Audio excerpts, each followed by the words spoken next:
नमस्कार दोस्तों, सौर एकेडमी में आप सभी लोगों का एक बार फिर से स्वागत है। और आज की क्लास में हम एमपी कांस्टेबल के डेडिकेटेड क्लास मॉडल पेपर को हल करेंगे, जिसमें एमपी जीके, इंडिया का जीके और विश्व के जीके, इसके अलावा स्पोर्ट्स और साइंस के भी क्वेश्चन को रखा गया है। बहुत महत्वपूर्ण क्वेश्चन है जो आपकी परीक्षा में पूछे जाने वाले हैं। और इसको सिर्फ एमपी कांस्टेबल नहीं, इसको एमपीपीएससी वाले और व्यापम के किसी भी एग्जाम की जो तैयारी कर रहे हैं वो भी देख सकते हैं। तो चलिए आज की क्लास शुरू करते हैं।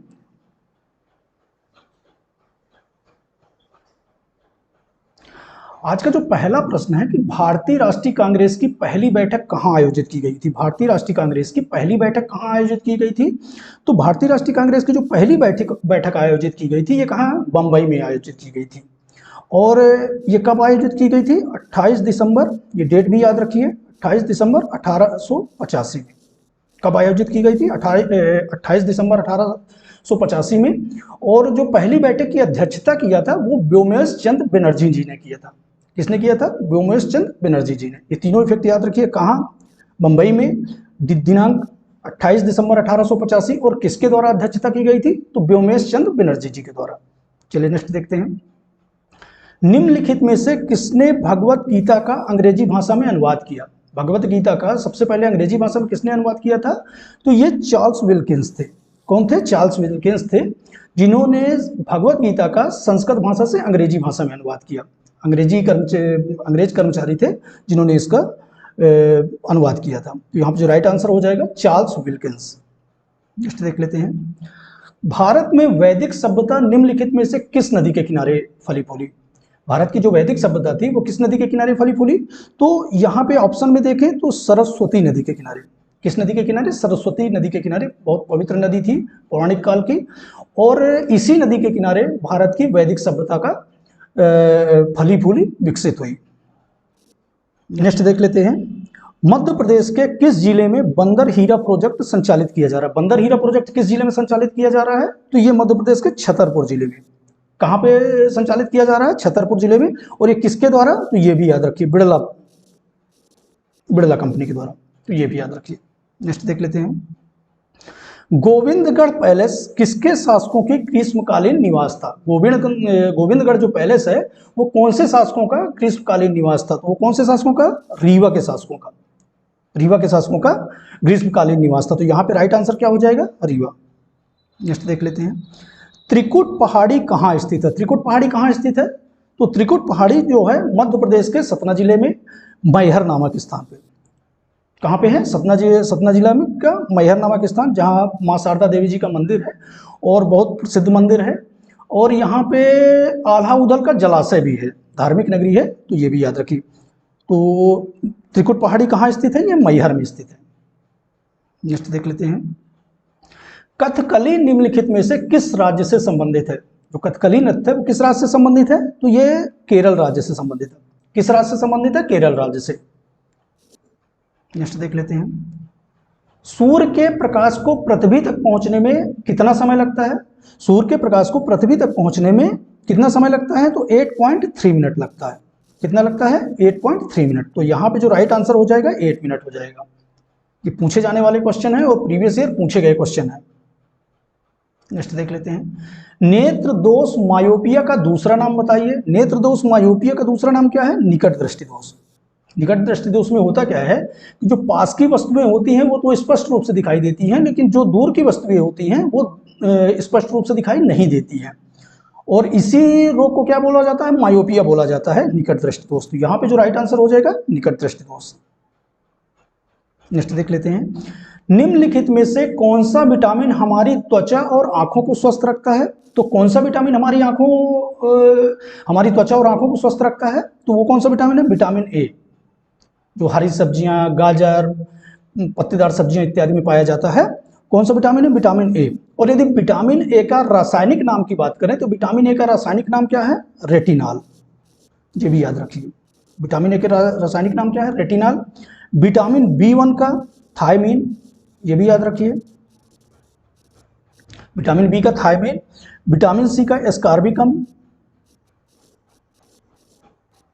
एस्कार्बिकम और विटामिन डी का कैल्सीफेरॉल।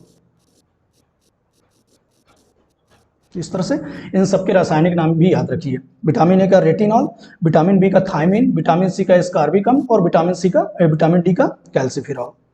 नेक्स्ट देख लेते हैं, कार्बोहाइड्रेट कितने प्रकार के होते हैं? कार्बोहाइड्रेट कितने प्रकार के होते हैं? तो कार्बोहाइड्रेट जो होते हैं वो 3 प्रकार के होते हैं, पॉलीसैकेराइड, मोनोसैकेराइड और डाइसैकेराइड, 3 प्रकार के होते हैं।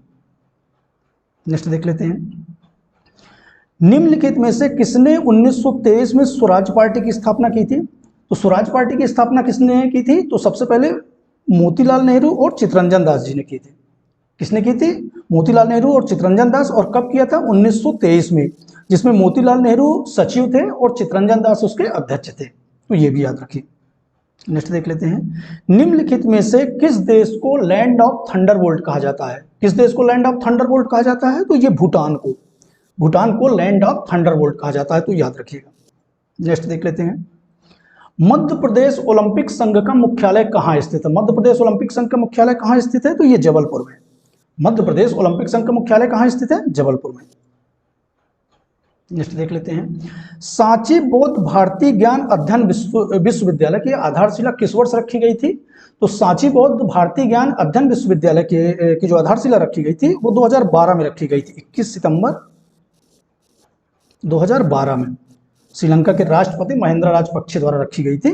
तो ये याद रखिएगा, कब रखी गई थी? 2012 में। यहाँ पे राइट आंसर क्या हो जाएगा? 2012, 21 सितंबर 2012। नेक्स्ट देख लेते हैं, इंदौर जिले का पाताल पानी रेलवे स्टेशन का नाम बदलकर क्या कर दिया गया है? तो इंदौर जिले का जो पाताल पानी रेलवे स्टेशन है उसका नाम बदलकर मध्य प्रदेश सरकार ने टांट्या मामा रेलवे स्टेशन रख दिया है। क्या रख दिया है? अभी हाल में करंट अफेयर का क्वेश्चन है, पूछा जा सकता है, टांट्या मामा रेलवे स्टेशन। नेक्स्ट देख लेते हैं, चंबल और नर्मदा के मध्य जल विभाजक कौन है? चंबल और नर्मदा नदी के मध्य जल विभाजक कौन है? तो ये मालवा का पठार है। चंबल नदी का उद्गम स्थल मऊ जिले के जानापाव पहाड़ी से उद्गम स्थल होता है और यमुना नदी में जाके समाहित हो जाती है। नर्मदा नदी अमरकंटक से निकलती है और पूर्व से पश्चिम की ओर बहती हुई अरब सागर में, हंस घाटी में बहती हुई अरब सागर में मिल जाती है। इनके बीच में जल विभाजक का काम करता है, वो कौन करता है? मालवा का पठार। नेक्स्ट देख लेते हैं, आर्य समाज के संस्थापक कौन थे? आर्य समाज के संस्थापक कौन थे? तो आर्य समाज के संस्थापक स्वामी दयानंद सरस्वती थे। कौन थे? स्वामी दयानंद सरस्वती। और कब इन्होंने स्थापना की थी? 1875। ये डेट भी याद रखिएगा कि आर्य समाज की स्थापना कब हुई थी? 1875 में। और किसके द्वारा की गई थी? तो स्वामी दयानंद सरस्वती के द्वारा। नेक्स्ट देख लेते हैं, विश्व में सर्वाधिक ज्वालामुखी किस महासागर में स्थित है? तो विश्व में सर्वाधिक ज्वालामुखी जो है ये किस महासागर में? ये प्रशांत महासागर में। प्रशांत महासागर में एक जगह है, एक बेल्ट है, रिंग्स ऑफ फायर। ये बेल्ट है और यही जो पूरे विश्व के जो सक्रिय ज्वालामुखी हैं यहीं पे सबसे ज्यादा सक्रिय हैं। तो यहां पे जो राइट आंसर हो जाएगा प्रशांत महासागर। नेक्स्ट देख लेते हैं, मध्य प्रदेश सरकार द्वारा जल जीवन मिशन के तहत राज्य में हर ग्रामीण घर में किस वर्ष तक पानी कनेक्शन सुनिश्चित करेगा? मध्य प्रदेश सरकार द्वारा एक जल जीवन मिशन लाया गया है जिसमें प्रदेश के जितने भी ग्रामीण क्षेत्र में हैं हर घर को पानी सुनिश्चित करना है, पानी नल का कनेक्शन देना है। तो कब तक सुनिश्चित करने का जो डेडलाइन दिया गया है तो वो 2024 तक मध्य प्रदेश के ग्रामीण क्षेत्रों में हर घर में पानी कनेक्शन की सुविधा उपलब्ध होगी। तो ये कब तक है? 2024 तक। नेक्स्ट देख लेते हैं, निम्नलिखित में से भारत में संगीत की ख्याल शैली की उत्पत्ति का श्रेय दिया जाता है? तो जो भारत में संगीत की ख्याल शैली की उत्पत्ति का श्रेय दिया जाता है, किसे दिया जाता है? अमीर खुसरो को। किसे दिया जाता है? अमीर खुसरो को। यहाँ पे राइट आंसर क्या हो जाएगा? अमीर खुसरो। नेक्स्ट क्वेश्चन देखते हैं, निम्नलिखित में से किस शहर पर 100 से अधिक वर्षों तक बेगमाओं ने शासन किया? ऐसा कौन सा शहर है मध्य प्रदेश में जिसमें 100 से अधिक वर्षों तक बेगमाओं ने शासन किया? तो कौन सा शहर है? वो भोपाल। जो भोपाल शहर है उसमें 100 वर्षों से अधिक तक बेगमों ने शासन किया है। और यदि इसकी स्थापना की बात करें तो दोस्त मोहम्मद खान, भोपाल रियासत की स्थापना किसने की थी? तो दोस्त मोहम्मद खान। ये नाम भी याद रखिएगा, यदि पूछा जाए कि भोपाल रियासत की स्थापना किसने की थी तो दोस्त मोहम्मद खान ने भोपाल रियासत की स्थापना की थी। तो ये फैक्ट भी याद रखिए। नेक्स्ट देख लेते हैं, ग्लोबल हंगर इंडेक्स 2022 में भारत का स्थान क्या है? ग्लोबल हंगर इंडेक्स 2022 में जो भारत का स्थान है वो कौन सा है? 107वां स्थान है। कौन सा स्थान है? 107वां। 21 देशों में 107वां स्थान है। और यदि हम इसके 2021 की बात करें, 2021 में भारत का कौन सा स्थान है, तो 101वां था। ये भी याद रखिए, 2021 का पूछा जाता है तो 101वां है, 2022 का पूछा जाता है तो 107वां है। 2023 की अभी तक रिपोर्ट आई नहीं है। देख लेते हैं, निम्नलिखित में से कौन प्रथम रेशम का दूसरा नाम है। रेशम का दूसरा नाम क्या है, तो ये रेयान है। रेशम का दूसरा नाम क्या है, रेयान है। जैसे देख लेते हैं, प्याज काटते समय हमारी आंखों में जलन किसकी उपस्थिति के कारण होता है। हमने जनरल देखा होगा कि जब प्याज काटते हैं तो आंखों से आंसू आना शुरू हो जाता है, तो वो किसकी उपस्थिति के कारण होता है, तो प्याज में जो सल्फर यौगिक होते हैं इसकी उपस्थिति के कारण आंखों से आंसू आ जाते हैं। तो यहाँ पे जो राइट आंसर हो जाएगा, आंखों में जलन होने का कारण क्या है, ये सल्फर है। नेक्स्ट देख लेते हैं, वर्मी कंपोस्टिंग में प्रयुक्त होने वाले रेड वर्म के लिए, वर्मी कंपोस्टिंग में प्रयुक्त होने वाले जो रेड वर्म है उसमें निम्नलिखित में से क्या भोजन के रूप में दिया जा सकता है। तो यहाँ पे देखें, दूध से बनी वस्तुएं, नमक, सिरका, चाय पत्ती अवशिष्ट। तो ये जो चाय पत्ती अवशिष्ट है वो वर्मी कंपोस्टिंग में प्रयुक्त होने वाले रेड वर्म के लिए भोजन के रूप में दिया जा सकता है। तो यहाँ पे जो राइट आंसर क्या हो जाएगा, चाय पत्ती अवशिष्ट। नेक्स्ट देख लेते हैं, मुद्रा के पूर्ति के परिमाण और साख की मात्रा दोनों को नियंत्रित करने का कार्य कौन करता है। जो मुद्रा की पूर्ति होती है उनके परिमाण और साख दोनों की मात्रा को कौन नियंत्रित करता है, तो ये नियंत्रित करता है रिजर्व बैंक ऑफ इंडिया। जो भारत का केंद्रीय बैंक है रिजर्व बैंक ऑफ इंडिया, ये इसको नियंत्रित करता है। तो यहाँ पे जो राइट आंसर हो जाएगा रिजर्व बैंक ऑफ इंडिया। बहुत महत्वपूर्ण क्वेश्चन है, बहुत ध्यान से देखिए, ये सारे क्वेश्चन आपके एग्जाम में पूछे जाने वाले हैं। नेक्स्ट देख लेते हैं, करंट अफेयर का क्वेश्चन है, विश्व बैंक के नवनिर्वाचित अध्यक्ष कौन है। विश्व बैंक के नवनिर्वाचित अध्यक्ष कौन है, तो ये अजय बंगा है। चूंकि भारत से जुड़े हुए हैं तो बहुत महत्वपूर्ण क्वेश्चन हो जाता है और करंट अफेयर का क्वेश्चन है, विश्व बैंक के नवनिर्वाचित अध्यक्ष कौन है, अजय बंगा। तो यहाँ पे राइट आंसर क्या हो जाएगा, अजय बंगा। नेक्स्ट देख लेते हैं, COP28 का आयोजन कहाँ किया जाएगा। तो COP28 का आयोजन जो किया जाएगा वो दुबई में किया जाएगा। कहाँ किया जाएगा, दुबई में। नेक्स्ट देख लेते हैं, ठिठुरता हुआ गणतंत्र के लेखक कौन है। ठिठुरता हुआ गणतंत्र के लेखक कौन है, तो ठिठुरता हुआ गणतंत्र के लेखक है हरिशंकर परसाई। कौन है, हरिशंकर परसाई। इनका जन्म हुआ था होशंगाबाद जिले में। होशंगाबाद जिले में भूत के पांव पीछे इत्यादि अनेक रचनाएं इन्होंने लिखी हैं। तो ठिठुरता हुआ गणतंत्र किसकी रचना है, हरिशंकर परसाई। नेक्स्ट देख लेते हैं, मत देने का अधिकार एक है। जो हम वोटिंग करते हैं, वोट देते हैं, तो वो किस प्रकार का अधिकार है। तो यहाँ पे देखें, मौलिक अधिकार, नागरिक अधिकार, प्राकृतिक अधिकार, संवैधानिक अधिकार। इनमें से किस प्रकार का अधिकार है, तो जो संवैधानिक अधिकार है, मत देने का अधिकार एक संवैधानिक अधिकार है और भारत के संविधान के अनुच्छेद 326 में इसका वर्णन मिलता है। कहाँ मिलता है, अनुच्छेद 326 में, कि यदि आपकी उम्र 18 साल से ऊपर हो जाती है, 18 साल की उम्र आप पार कर जाते हैं, तो आपको मत देने का अधिकार प्राप्त हो जाता है। और ये किस प्रकार का अधिकार है, संवैधानिक अधिकार है। नेक्स्ट देख लेते हैं, निम्न में से भारत में स्थानीय स्वशासन का अग्रगामी, स्थानीय स्वशासन का अग्रगामी बोले या स्थानीय स्वशासन का जनक बोले, तो किसको माना जाता है, तो ये लॉर्ड रिपन है। किसको माना जाता है, लॉर्ड रिपन जो है स्थानीय स्वशासन का अग्रगामी माना जाता है। और 1882 में, ये डेट भी याद रखिएगा, 1882 में इन्हें स्थानीय स्वशासन की स्थापना की थी, जो मध्य प्रदेश भारत में स्थानीय स्वशासन के जनक के रूप में देखा जाता है। तो यहाँ पे राइट आंसर क्या हो जाएगा, लॉर्ड रिपन। नेक्स्ट देख लेते हैं, किस संविधान संशोधन अधिनियम द्वारा संपत्ति के अधिकार को संपत्ति का जो अधिकार है वो मूल अधिकार नहीं रहा। तो कौन सा संवैधानिक संशोधन है, तो संवैधानिक संशोधन 44वां 1978 में, जिसमें संपत्ति के अधिकार को मौलिक अधिकारों की श्रेणी से हटाकर कानूनी अधिकार की श्रेणी में डाल दिया गया है। तो कौन सा वो संविधान संशोधन है, 44वां, कब, 1978। नेक्स्ट देख लेते हैं, भारत सरकार का संवैधानिक अध्यक्ष कौन है। भारत सरकार का जो संवैधानिक अध्यक्ष होते हैं वो कौन होते हैं, वो राष्ट्रपति होते हैं। भारत सरकार के संवैधानिक अध्यक्ष कौन है, राष्ट्रपति होते हैं। और इसका वर्णन कहाँ मिलता है, तो अनुच्छेद 53 में। अनुच्छेद 53 के अनुसार भारत सरकार के जो संवैधानिक अध्यक्ष होंगे वो कौन होंगे, राष्ट्रपति होंगे। नेक्स्ट देख लेते हैं, मध्य प्रदेश में 1857 की क्रांति की पहली चिनगारी कहां पर थी। तो मध्य प्रदेश में जो 1857 की क्रांति की पहली चिंगारी थी वो कहाँ पे थी? नीमच छावनी में। 10 मई 1857 में भारत में 1857 की क्रांति शुरू हुई थी, और मध्य प्रदेश में जो चिंगारी उठी थी वो कब? 3 जून, डेट भी याद रखिए, 1857, 3 जून 1857 को नीमच छावनी। तो यहाँ पे जो राइट आंसर कौन सा हो जाएगा? नीमच छावनी। नेक्स्ट देख लेते हैं, राज्य के कार्यपालिका शक्ति किसमें निहित होती है? राज्य की कार्यपालिका शक्ति किसमें निहित होती है? तो ये राज्यपाल में होती है। केंद्र की कार्यपालिक शक्तियां राष्ट्रपति में निहित होती हैं, और राज्य की कार्यपालिक शक्तियां राज्यपाल में निहित होती हैं।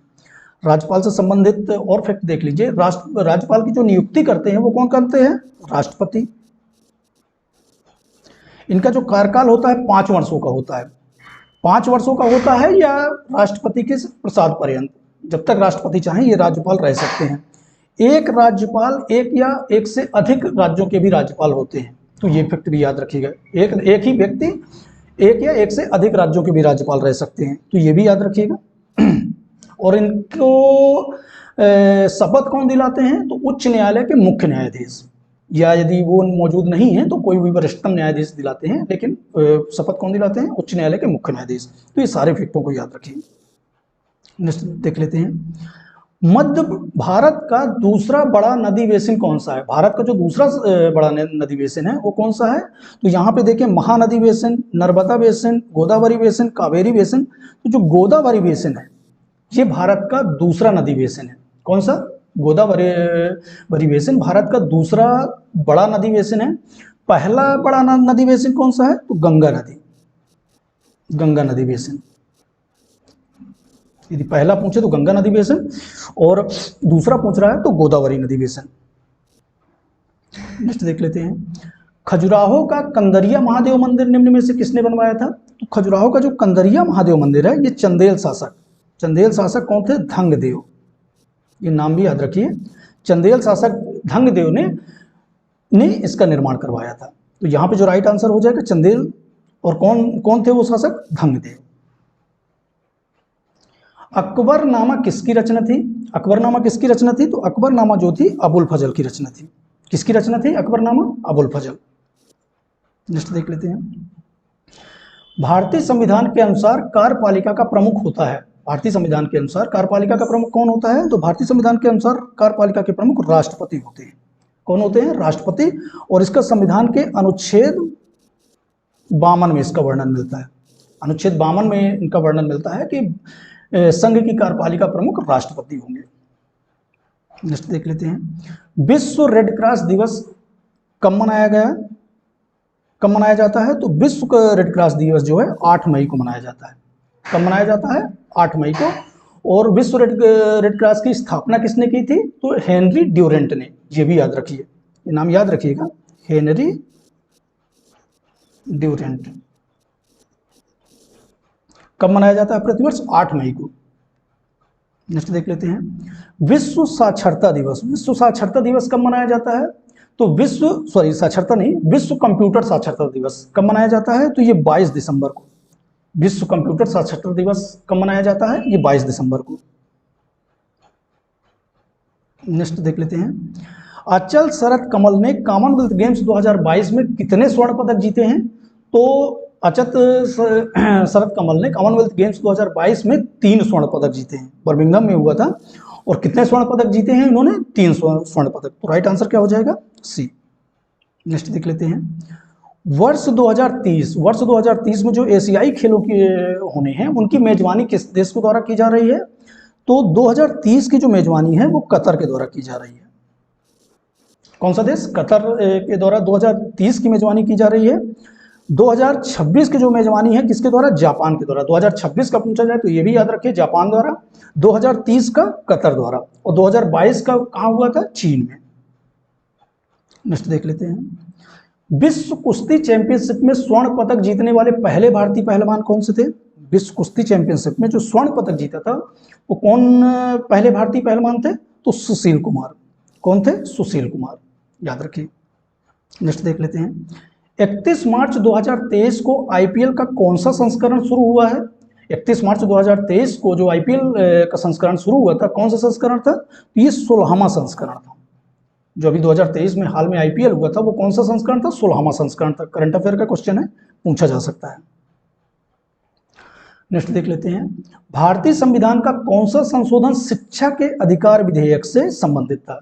भारतीय संविधान का में कौन सा संशोधन हुआ था जो शिक्षा के अधिकार विधेयक से संबंधित था? तो ये 46वां संविधान संशोधन, 86वां संविधान संशोधन था, जो कब आया था? 2002 में आया था, जिसमें 6 से 14 वर्ष के बच्चों को 6 से 14 वर्ष के बच्चों को अनिवार्य शिक्षा का प्रावधान है। तो ये किसमें? 46वां संविधान संशोधन 2002 में। और शिक्षा के अधिकार, इसमें एक फैक्ट और याद रखिएगा, इसको किस अनुच्छेद में शामिल किया गया है संवैधानिक प्रावधान में? तो भाग 3 आर्टिकल 21A में। ये आर्टिकल भी याद रखिएगा, भाग 3 आर्टिकल 21 में शिक्षा के अधिकार को शामिल किया गया है। और कब आया था? 46वें संविधान संशोधन द्वारा 2002 में। नेक्स्ट देख लेते हैं, अटलांटिक चार्टर की घोषणा किसने की थी? अटलांटिक चार्टर की घोषणा किसने की थी? तो अटलांटिक चार्टर की घोषणा कब हुई थी? द्वितीय विश्व युद्ध के दौरान हुई थी। और ये किसने? रूजवेल्ट और चर्चिल। किसके द्वारा हुई थी? रूजवेल्ट और चर्चिल के द्वारा हुई थी। यहाँ पे राइट आंसर डी हो जाएगा। भगोरिया नृत्य किस जनजाति से संबंधित है? जो भगोरिया नृत्य है वो किस जनजाति से संबंधित है? तो भील जनजाति से। भगोरिया हाट होते थे और हाट बाजार होते थे, और वो भगोरिया लोक नृत्य जो है वो भील जनजाति द्वारा मनाया जाता है। नेक्स्ट देख लेते हैं, बांधवगढ़ राष्ट्रीय उद्यान किस प्रदेश में है? तो बांधवगढ़ राष्ट्रीय उद्यान जो है ये मध्य प्रदेश में है। कहाँ पे है? मध्य प्रदेश में। इसको राष्ट्रीय उद्यान का दर्जा 1968 में प्रदान किया गया है। तो इस तरह से बहुत से महत्वपूर्ण क्वेश्चन देखे हैं इसमें। मध्य प्रदेश जीके, भारत का जीके, विश्व के जीके, तीनों ही जीके को शामिल किया गया है। और इसी तरह के मॉडल टेस्ट के साथ हम दूसरे मॉडल टेस्ट के रूप में फिर आते हैं। चैनल पर नए हैं तो सब्सक्राइब कर दीजिए, ज़्यादा से ज़्यादा लोगों तक शेयर कीजिए। चलते मिलते हैं नेक्स्ट वीडियो में। धन्यवाद।